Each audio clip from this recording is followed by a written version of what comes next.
आपके साथ आशा सरमाल। चलिए शुरुआत करते जम्मू कश्मीर से जुड़ी खबरों की। केंद्रीय राज्य मंत्री डॉक्टर जितेंद्र सिंह ने आज रामबन में आयोजित एक बैठक के दौरान वहां कुछ दिन पहले प्राकृतिक आपदा से हुए नुकसान का जायजा लिया। जिला प्रशासन, जनप्रतिनिधियों के अलावा विभिन्न सरकारी विभागों के अधिकारी भी इस बैठक में मौजूद थे और इस दौरान आपदा से प्रभावित हुए लोगों को जल्द से जल्द राहत पहुंचाने के उपायों पर मंथन किया गया। डॉक्टर जितेंद्र सिंह ने बताया कि आपदा के बाद प्रभावितों को फौरी तौर पर राहत पहुंचाने के लिए रामबन की आवाम ने भी अपना योगदान दिया है, जिसके लिए वो बधाई के पात्र हैं। केंद्र सरकार के साथ साथ प्रदेश सरकार भी प्रभावित हुए लोगों के प्रति चिंतित है, जिन्हें जल्द से जल्द राहत देने के उपाय किए जा रहे हैं।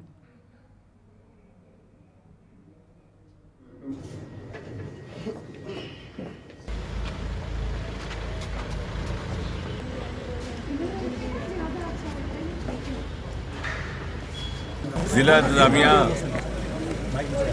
तारीफ के काबिल है, क्योंकि यकदम एक इस तरह का वाक़या हुआ और यकदम एक संकट आया जिसकी किसी ने गुमान ना था, किसी को मालूम ना था, और इतने बड़े स्केल में उसके बावजूद भी बड़े कम रिस्पांस टाइम में एडमिनिस्ट्रेशन राहत के लिए पहुंची। और उसका सबसे बड़ा सबूत और प्रमाण ये है कि हमारा जान और माल का नुकसान कम करने में वो कामयाब रहे। 3 तो कैजुअल्टीज़ हुई बदकिस्मती से, लेकिन बहुत ज़्यादा भी हो सकती थी जिस तरह का ये डिज़ास्टर हुआ था। तो और साथ ही साथ सिविल सोसाइटी ने, हमारे चुने हुए नुमाइंदे, हमारे शहरदार, हमारे डीडीसी, हमारे एमएलए, हमारे व्यापार मंडल, उन सब ने भी एक सुर में हर जमात के लोगों ने इकट्ठा होकर के ताउन किया। मुझे लगता है ये whole of government and whole of society का एक बेहतरीन मॉडल और बेहतरीन नमूना रामबन के मुआशरे, रामबन के समाज ने पेश किया। बाकी जो राहत के काम है वो जारी हैं। कुछ एक दिक्कतें थी, लेकिन यूटी सरकार की ओर से भी और मरकज़ी सरकार की ओर से भी पूरी तरह से इनको सहयोग और ताउन दिया जा रहा है। कुछ एक जो लोगों के घर चले गए, मकान चले गए, उनको दोबारा रिहेबिलिटेट करने के लिए कुछ प्लॉट्स देने का एक मशवरा है, उस पर भी काम किया जा रहा है। कुछ एक दुकानें ज़ाया गई हैं, तो हम चाहेंगे कि हमारे व्यापारी से अपना काम धंधा शुरू कर सके। उसका किस तरह का ऑप्शन रहेगा, डीसी साहब भी उस पर काम कर रहे हैं। तो मुझे लगता है कि कुल मिलाकर के जितने भी ऐसे मुतासिर हुए लोग हैं, उनकी भरपाई किसी न किसी सूरत में करने का कोई ना कोई तरीका ढूंढा जाएगा और जल्द हो जाएगा। जो भी प्रधानमंत्री जी फैसला लेंगे वो मुल्क और आवाम की बहबूदगी के लिए, हमें उसमें ज़्यादा बात करने की ज़रूरत नहीं है, आउट ऑफ टर्न बात करने की ज़रूरत नहीं, क्योंकि होम मिनिस्ट्री के पास, डिफेंस मिनिस्ट्री के पास कुछ एक ऐसी इनपुट्स होती है जो शायद हमारे पास, आपके पास ना हो। जो भी फैसला किया जाएगा देश हित में, राष्ट्र हित में किया जाएगा। और मुझे ये कहते हुए भी खुशी है कि हमारा एक बहुत सालों से रुका हुआ शाहपुर कंडी का प्रोजेक्ट था दरियाए रावी पे, क्योंकि जब इंडस वाटर ट्रीटी हुई थी तो 3 दरिया हमारे हिस्से में आए थे, रावी, सतलुज और ब्यास। तो उसमें से बड़ा रावी था, लेकिन नामालूम किन वजूहात से पिछली सरकारों ने उस प्रोजेक्ट को 40-50 साल बंद बस्ते में रखा। तो मोदी जी के आने के बाद वो भी रिवाइव हुआ। उसके 2-3 महीने में उसका आखिरी फेज भी मुकम्मल हो जाएगा। तो हमारे हिस्से का पानी जो पंजाब और जम्मू कश्मीर के जो ज़िले हैं, बॉर्डर डिस्ट्रिक्ट, इस तरफ कठुआ, सांबा, उस तरफ गुरदासपुर, पठानकोट, उनके लिए इरीगेशन, पावर जनरेशन के लिए काम आएगा। तो इस दिशा में तो नेशनल कॉन्फ्रेंस के अध्यक्ष डॉक्टर फारूक अब्दुल्ला ने कहा कि यहां सिंधु जल संधि को लेकर बड़ा बयान दिया गया है। उन्होंने कहा कि सिंधु नदी के पानी का हकदार पाकिस्तान नहीं, सिर्फ और सिर्फ हिंदुस्तान है। डॉक्टर फारूक अब्दुल्ला ने आज साउथ कश्मीर में यहां पत्रकारों के सवालों के जवाब में सिंधु जल संधि की दोबारा से समीक्षा करने और इसे लेकर भारत द्वारा पाकिस्तान पर किए गए फैसले पर पुरजोर तरीके से समर्थन अपना किया है। अगर हम उनके बयानों पे गए तो फिर आगे नहीं चल सकते। जहां तक ये जो ट्रीटी है, इंडस वाटर ट्रीटी, हम कब से कह रहे हैं इस इंडस ट्रीटी की फिर से देखना पड़ेगा। हम खुद इससे मुसीबत में महरूम होते हैं। हमारे दरिया, हम ही महरूम। हम नहीं चाहते उनके पानी को बंद। हम कहते हैं मगर हमारा भी तो हक है। आज जम्मू में आप देखिए, अगर आप जाते हैं, वहां सबसे बड़ी कमी पानी की है। और हमने कोशिश की थी कि चिनाब से पानी उनके लिए ले जाए, मगर वर्ल्ड बैंक ने हमें मदद की, क्योंकि कहा ये तो इंडस वाटर ट्रीटी में आता है। आज मौका है कि हम वहां से ये पानी जम्मू के लिए लाए। हम भी तो हकदार हैं इस पानी के, वही सिर्फ नहीं है, हम हैं हकदार। हम कोई प्रोजेक्ट नहीं बना सकते, उनसे पूछना पड़ता है। आप बिजली से महरूम है या नहीं है, बताइए। बहुत कम बिजली आपके पास है, और इतने बड़े दरिया हैं जिसपे हम बिजली पैदा कर सकते हैं, हजारों मेगावाट हम पैदा कर सकते हैं। हम कभी महरूम नहीं रह सकते बिजली से, मगर नहीं बना सकते, वो नहीं देते इजाजत, मगर हम जा रहे हैं, इसको कर रहा है ठीक इंशाल्लाह।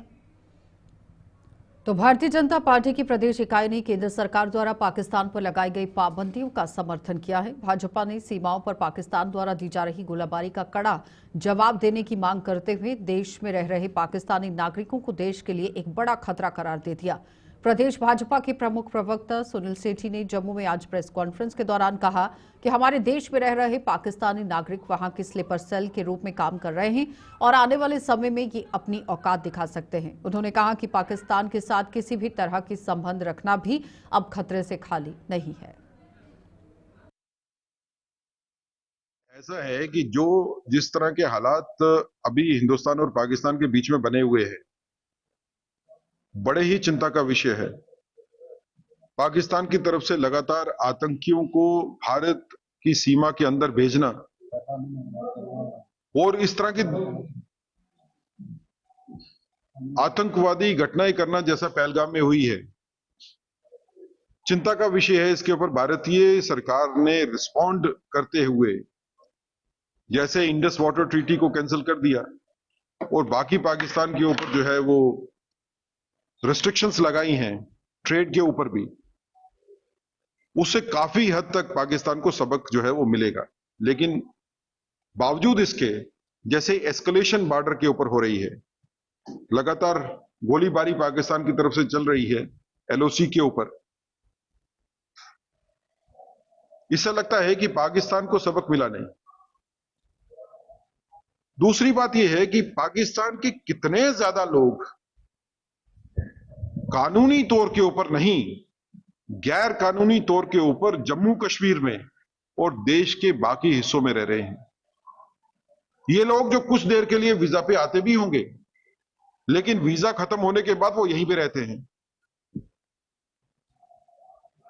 कभी वो एप्लीकेशन फाइल करेंगे, कभी कुछ होगा, लेकिन परमिशन नहीं है। मुझे लगता है कि ये लोग जो कानूनी तौर पे नहीं, कानून के बगैर भारत के हिस्से किसी में भी रह रहे हैं, ये पोटेंशियल स्लीपर सेल्स है। कभी भी युद्ध के हालात होंगे तो ये लोग अपना रोल प्ले करेंगे। इनकी आस्था भारत के साथ नहीं है, ये पाकिस्तानी हैं, दिल से पाकिस्तानी हैं, ये वहीं पे रहेंगे। आज टीवी चैनल्स के ऊपर और सोशल मीडिया के ऊपर बड़ी इस तरह की वीडियोस और पिक्चर्स दिखाई जाती हैं जिसमें फैमिलीज अलग की जा रही हैं। लेकिन पहले बताइए कि कानून को तोड़ के फैमिली बनाई क्यों? जब आप पाकिस्तान से आए थे तो शादी करने के लिए नहीं आए थे, फिर शादियां क्यों की? और अगर शादी करनी थी तो गवर्नमेंट से पूछना चाहिए था। क्या गवर्नमेंट को बताया? तो इस तरह के हालात पैदा करने के लिए वही लोग जिम्मेवार हैं जिनको आज वापस भेजा जा रहा है। ऐसा दौर था जिसमें ये फैसले किए गए, जिसके बारे में जो है डिटेल्ड इन्वेस्टिगेशन की जरूरत है, चाहे वो पाकिस्तान में यहाँ के बच्चों को भेजना पढ़ाई के नाम के ऊपर, या बांग्लादेश के में भेजना, या बाकी जगहों पे भेजना। और बाद में कुछ इस तरह की घटनाएं भी हमारे सामने आई कि ये बच्चे जो वहां पे जाके पढ़ने जाते थे, इनका इस्तेमाल किया गया आतंकवादी वारदातों में या उनसे इंफॉर्मेशन कलेक्ट करने के लिए।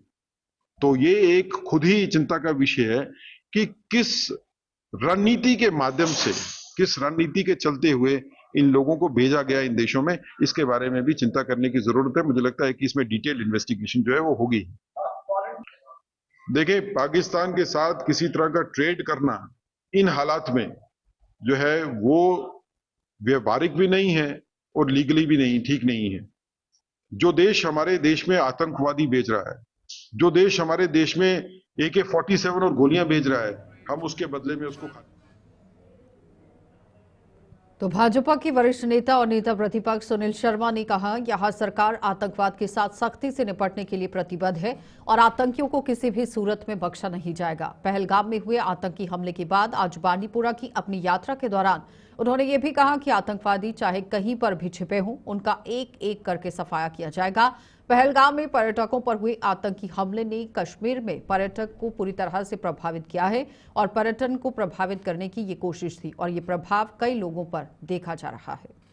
उसके साथ ही पहलगाम की घटना ने पर्यटन क्षेत्र को अस्थायी रूप से प्रभावित किया है, लेकिन उन्हें विश्वास है कि धीरे धीरे सामान्य स्थिति बहाल हो जाएगी। आपको ये भी बताते चलें कि सुनील शर्मा पूर्व विधायक फकीर खान के परिवार को संवेदना व्यक्त करने के लिए भी बांडीपुरा आए थे, जिनका हाल ही में निधन हो गया था। उनके साथ भाजपा के बांडीपुरा नेता नसीर लोन और पार्टी के अन्य वरिष्ठ कार्यकर्ता मौजूद थे। पहली बार टूरिस्ट को निशाना बनाया है और नाम धर्म पूछ के निशाना बनाया। ये टूरिस्ट कश्मीर की इकॉनमी का एक बैकबोन है। कश्मीर के ज़्यादातर गरीब तबका जो है वो टूरिस्ट से जुड़ा है। रेडी वाला है, फड़ी वाला है, गाड़ी वाला है, होटल वाला है, घोड़े वाला है। तो कश्मीर की इकॉनमी का मेजर पार्ट जो है वो टूरिस्ट्स पे डिपेंडेंट है। इस वजह से ये अटैक जो है डिफरेंट है और इस तरीके से मासूम, निहत्थे, बेकसूर लोगों को निशाना बनाना, इससे पूरी इंसानियत खफा हुई है। और वजह यही है कि कश्मीर से लेकर कन्याकुमारी तक एक आवाज़ में इस आतंकवाद को और ख़ासकर इस वाले अटैक को कंडम किया लोगों ने, इसकी निंदा की। कल होम मिनिस्टर साहब की स्टेटमेंट आई कि किसी भी कीमत पे उन गुनहगारों को जो इस अटैक में मुलव्वस थे वो कहीं भी हों, चुन चुन के उनको निकाल के दफन किया जाएगा। थोड़ा इंतज़ार करना चाहिए। ज़रूर आप देखेंगे कि जो भी गुनहगार मुलव्वस इसमें थे उन्हें किसी भी बिल में छुपे हों वहाँ से निकाल के उनसे हिसाब लिया जाए। सरकार ने कुछ टूरिस्ट डेस्टिनेशंस पर जिस प्रकार से पाबंदी भी लगाई है, सिक्योरिटी पॉइंट ऑफ व्यू से, जिस प्रकार से हमारे बॉर्डर्स टेंस हैं, जिस प्रकार से अंदर हमारी एक डिस्टर्बेंस है, तो कहीं न कहीं ये जायज़ भी है कि कुछ ऐसी डेस्टिनेशंस जहाँ पे अप्रीहेंशन है कुछ इस प्रकार की घटना होने की, वहाँ पे भी रोकना कुछ टाइम के लिए ज़रूरी है। लेकिन साथ साथ जो तबका इससे जुड़ा हुआ है वो बिल्कुल परेशान है, इसमें कोई शक नहीं है। हमें उम्मीद है कि सरकार बहुत जल्दी इस पर फैसला लेके टूरिस्ट को। तो कश्मीरी पंडितों की संस्था पनन कश्मीर के पहलगाम में पर्यटकों पर हुए आतंकी हमले की कड़ी निंदा की है। पनन कश्मीर में केंद्र सरकार द्वारा पाकिस्तान को अभी तक आतंकवादी राष्ट्र घोषित न किए जाने पर ऐतराज जताया। जम्मू में आज एक प्रेस कॉन्फ्रेंस के दौरान पनन कश्मीर के चेयरमैन डॉक्टर अजय चुरुंगू ने इस पूरे मामले को लेकर और क्या कुछ कहा, देखिए। पहलगाम में जो ये जिनोसाइडल हत्याकांड हुआ है, इसके बारे में पनन कश्मीर की तरफ से अपना मत रखने के लिए हम आज आए हैं और हम ये कहना चाहते हैं कि भारत सरकार अगर समझती है कि ये पाकिस्तान ने किया है और पाकिस्तान को दंडित करना चाहिए, हम सब लोग तो उसका समर्थन करते हैं, लेकिन भारत सरकार अभी तक पाकिस्तान को आतंकवादी राष्ट्र घोषित करने से क्यों कतरा रही है। दूसरी बात, पहलगाम में जो घटनाक्रम हुआ है उसमें क्लियरली हमको मालूम है कि हत्याएं क्यों हुई, किनके खिलाफ हत्याओं का अभियान ये चला। उसके बाद भारत सरकार को कौन सी ये बात रोक रही है कि कश्मीर का आतंकवाद एक जिनोसाइड करने वाला एक आतंकवाद है और इस बात को वो मान्यता दे जो कश्मीर घाटी में हुआ हिंदुओं के साथ वो एक जिनोसाइड था। ये दूसरी बात है। तीसरी बात हम ये कहना चाहते हैं कि भारत सरकार को किस चीज ने रोका है कि वो अभी तक ये बात नहीं कह पा रही है कि भाई जो पाकिस्तान में बलूचिस्तान में चल रहा है हम उसका समर्थन करेंगे।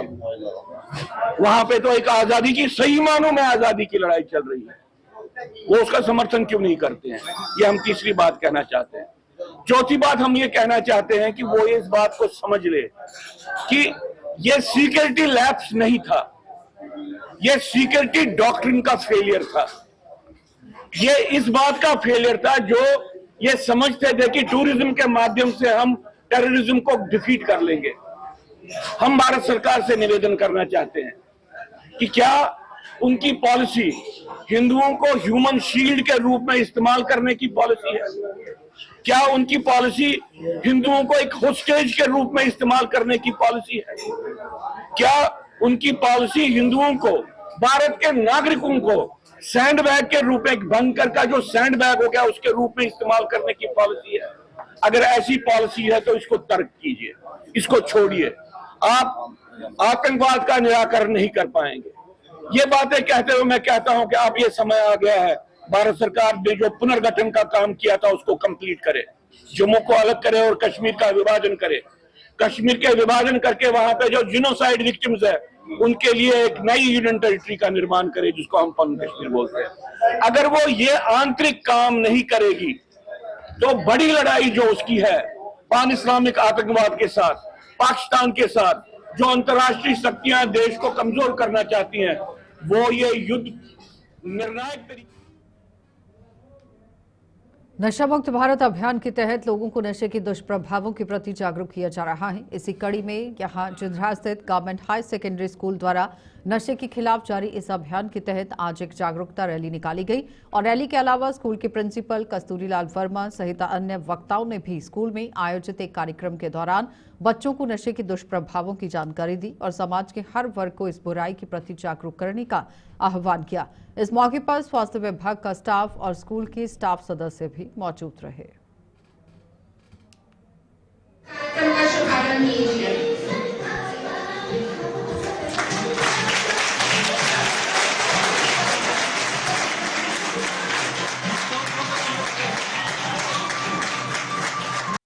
जितने भी पार्टिसिपेंट अभियान तहत एक फंड लेने सबका एक नशा मुक्त देश, नशा मुक्त भारत,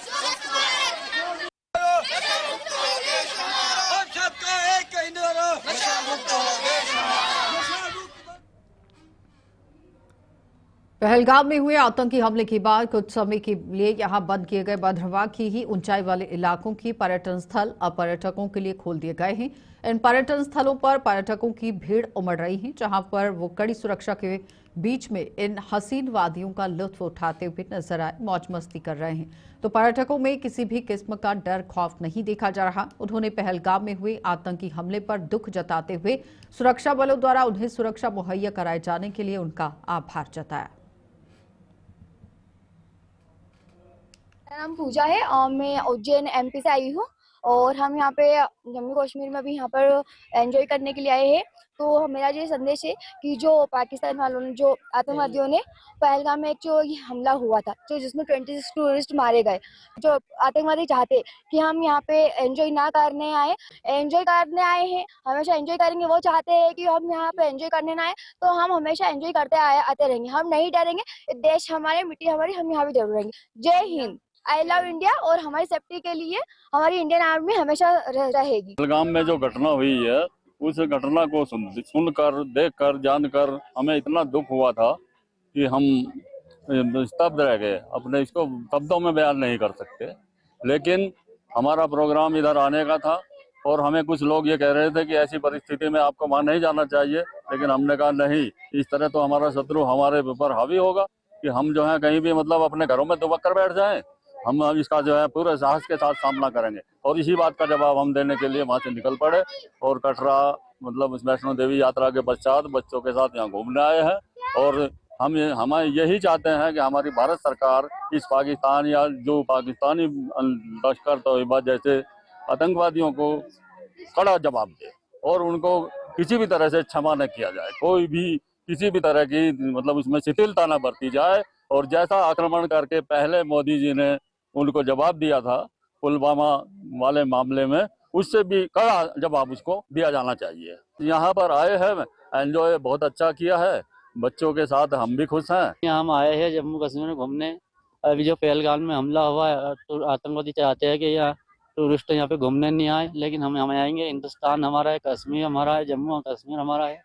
हमें यहाँ पे घूमने में बहुत अच्छा एंजॉय किया, फुल एंजॉय, मजे आए हैं। हम यही चाहते हैं कि टूरिस्ट यहाँ पे आए, कोई डरे नहीं ऐसे हमले से। सिक्योरिटी बहुत अच्छा इंतजाम है यहाँ पे, आर्मी की तरफ से, गवर्नमेंट की तरफ से। हम यहाँ भद्रवाह में आए हुए हैं, हमें यहाँ बहुत सेफ फील हो रहा है। अभी जो पहलगाम में जो अटैक हुआ था उसका मकसद था कि जो यहाँ टूरिस्ट हैं वो ना आए, डर जाएं, लेकिन ऐसा नहीं होगा। यहाँ हम आते थे, आते हैं, आते रहेंगे। ये देश हमारा है और यहाँ हमारी सिक्योरिटी बहुत अच्छी है, यहाँ के लोग बहुत अच्छे हैं।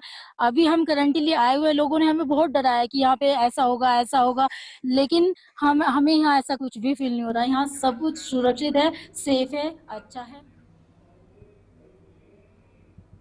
तो केंद्र सरकार द्वारा लोगों की सुविधा के लिए शुरू की गई डिजिटल सेवाओं का प्रचार प्रसार जोर पकड़ता जा रहा है। लोगों को इन सेवाओं के प्रति जागरूक किया जा रहा है ताकि वो इनका भरपूर लाभ उठा सके।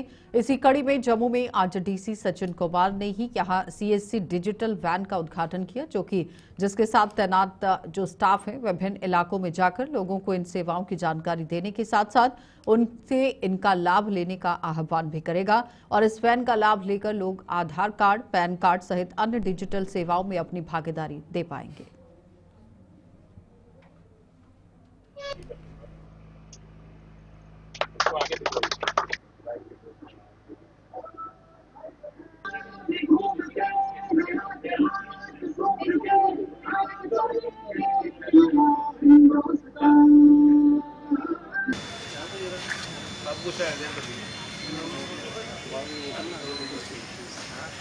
हेलो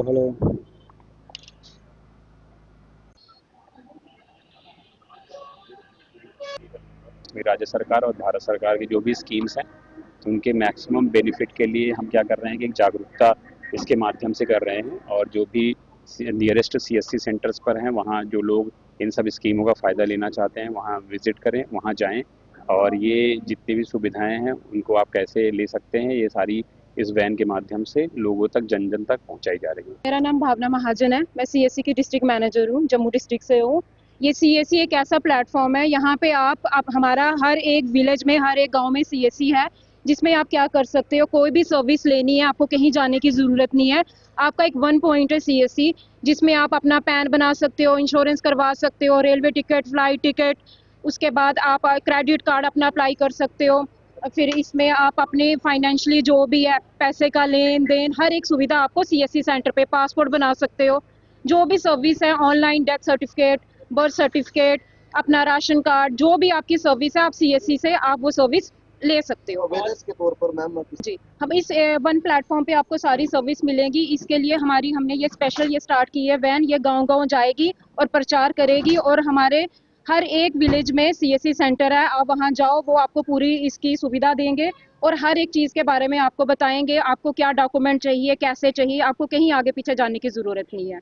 अब जितना ज़्यादा से ज़्यादा बेनिफिट ले सकते हैं सीएससी सेंटर जाइए और वहाँ से आप हर एक सर्विस का वहाँ से बेनिफिट ले सकते हैं। आज किस एरिया में जा रहे हैं? आज ये हम आरएसपुरा वाली साइड लेके जा रहे हैं। आरएसपुरा चौहाला गाँव में जाएगी ये, चौहाला से फिर आगे मीरास वाली साइड आ जाएगी। सरल भाषा में अगर देखा जाए, सीएससी एक ऐसा माध्यम है कि आपको हर एक सर्विस यहीं से प्रोवाइड होगी, आपको कहीं जाने की ज़रूरत नहीं है। और हमारा जैसे आयुष्मान कार्ड, आपका ई श्रम कार्ड, आपका क्रेडिट कार्ड हो गया और उसके बाद आपका कृषि कार्ड, जो भी हैं सारे कार्ड, हर एक सर्विस है एक ही माध्यम से आपको मिल सकता है। आयुष्मान का तो कम से कम भी 5 से 7 लाख लोग हैं जिन्होंने इसका वो लिया है। ई श्रम कार्ड कोई भी ऐसा बंदा नहीं है, गिने चुने बंदे रह गए होंगे, हर एक बंदे ने ई श्रम कार्ड बनाया है। और जैसे इंश्योरेंस हो गया, आपका टिकट्स होगी, हर एक चीज़ है जो वो। तो जम्मू के स्टेट कैंसर इंस्टीट्यूट में कैंसर से जूझ रहे मरीजों की संख्या में इजाफा होता जा रहा है। स्टेट कैंसर इंस्टीट्यूट की ही सुपरिटेंडेंट डॉक्टर दीपक कुमार के मुताबिक इस साल अप्रैल महीने में ही करीब 585 मरीजों की यहां कीमोथेरेपी की जा चुकी है और इस अस्पताल में मरीजों का हर संभव इलाज किया जा रहा है। आने वाले समय में भी यहाँ कई नई सुविधाएं भी मिलने जा रही हैं। देखिए, हमारे पास जो मेडिकल ओंकोलॉजी डिपार्टमेंट है उसके अंडर हमारी ये पेशेंट का इलाज किया जाता है, जिसमें कीमोथेरेपी या उसके एसोसिएटेड जो भी प्रोटोकॉल्स की नीड है वो हम यहाँ पे प्रोवाइड करते हैं।